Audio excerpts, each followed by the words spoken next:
132 केवी Parli Girwali line आहे. त्याचा backup रिलेचे data read कसा करायचा, तर सर्वप्रथम इथं समोर बघितल्याच्या नंतर आपण राईट की प्रेस करायची. राईट की प्रेस केल्याच्या नंतर व्ह्यूवर येईल. व्ह्यूला पुन्हा प्रेस करायचं. त्याच्यानंतर 2 वेळेस डाऊन की प्रेस करायची. रेकॉर्ड्सवर येईल. पुन्हा राईट की प्रेस करायची. 1 वेळेस डाऊन की प्रेस करायची. व्ह्यू फॉल्ट्सवर येईल. पुन्हा राईट की प्रेस करायची आणि आता जे येईल ती माहिती नोट डाऊन करायची. BC फेज ऑपरेटेड, डायरेक्शन लिहून घ्यायची, फॉरवर्डेड आहे का. ह्याच्यानंतर व्होल्टेज येईल VAM आणि संपूर्ण डाटा नोट डाऊन करायचा. VBM,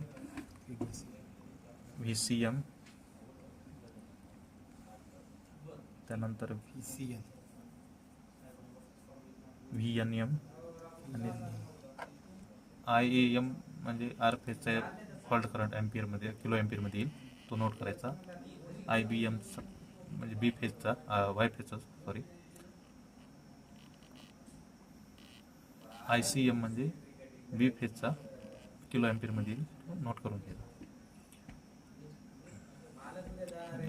ठीक आहे, क्लोज.